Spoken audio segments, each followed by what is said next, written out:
Et si on voyait la société comme un système d'exploitation? Vous savez, le truc qui fait tourner nos vies.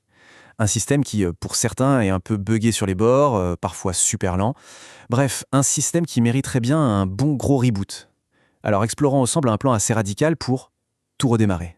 Cette citation, elle tape en plein dans le mille, non?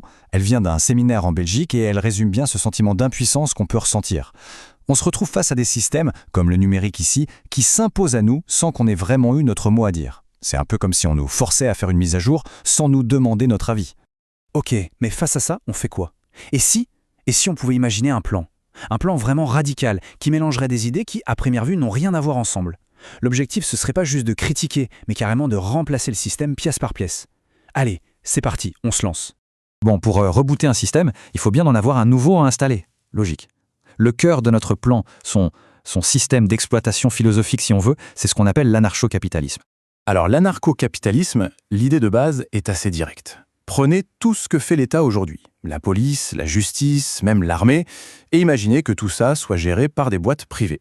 Ces entreprises seraient en concurrence les unes avec les autres, sur un marché totalement libre, plus de monopole d'État, c'est le choix des gens, des clients qui feraient la loi.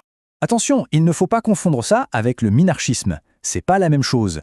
Les minarchistes, eux, ils veulent bien un État, mais un tout petit, juste un gardien de nuit qui s'occupe de la sécurité et des tribunaux.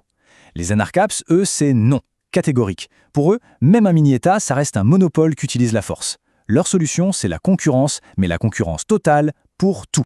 Ok, mais concrètement, ça donnerait quoi?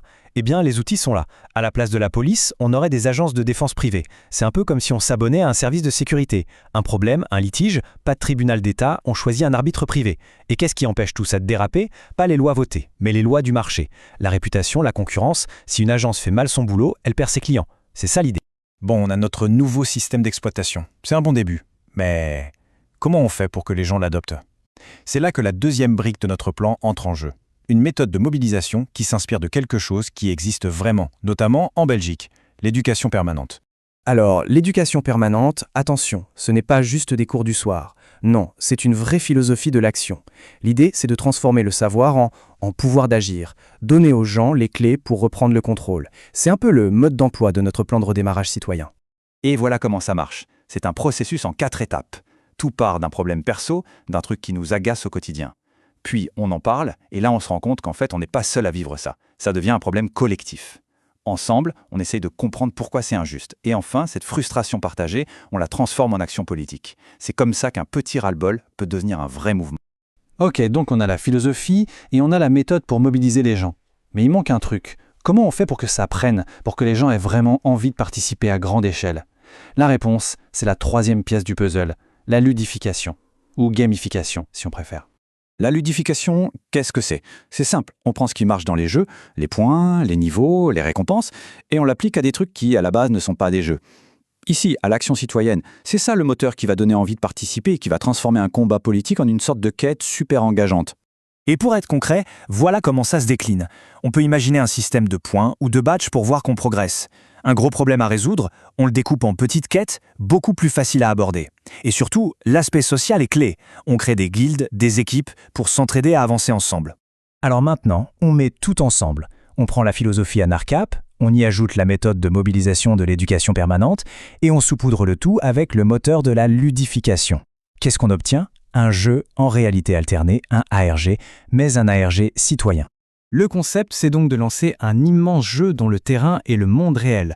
Les joueurs doivent accomplir des quêtes qui consistent à défier, voire à remplacer les structures de l'État.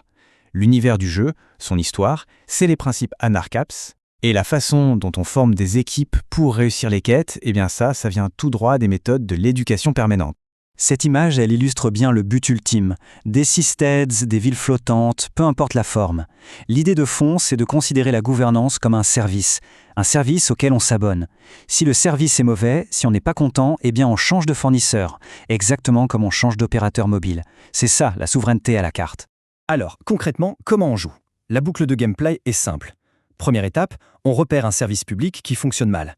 Deuxième étape, on crée une guilde pour monter une alternative privée, plus efficace. Et la récompense, le loot, il est double. D'abord, des points de réputation dans le jeu, mais aussi un vrai profit financier.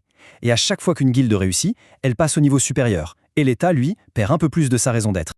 Mais Tout ça est bien beau, mais où est-ce que ça nous mène? Vers une libération totale ou vers un cauchemar? C'est la grande question. C'est le boss de fin de niveau.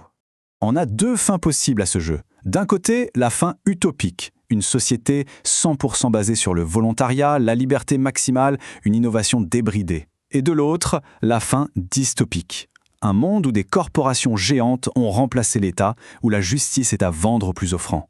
Bref, une sorte de nouveau féodalisme où les patrons sont les nouveaux seigneurs. La principale critique, elle est là, dans cette citation. Est-ce qu'on peut vraiment parler de contrat libre quand une personne meurt de faim et qu'une autre est richissime? Dans un monde avec de telles inégalités, le choix volontaire peut vite devenir une illusion. Un accord signé sous la contrainte, est-ce que c'est vraiment un accord libre? Et la réponse des défenseurs de ce modèle, c'est quoi? C'est un mot: concurrence. Pour eux, c'est le garde-fou ultime. Si une agence de protection devient une mafia, si elle devient tyrannique, qu'est-ce qui se passe? Ses clients la quittent et vont voir la concurrence. C'est cette possibilité de voter avec ses pieds qui, selon eux, empêcherait toute dérive. Ce qui nous amène à la question finale, peut-être la plus importante. Est-ce que ce grand jeu pour rebooter la société est vraiment un chemin vers plus de liberté? Ou est-ce que le fait de tout transformer en quête, en points, en récompense, n'est pas juste une forme de contrôle, plus subtile, plus fun, mais une forme de contrôle quand même? La question reste ouverte.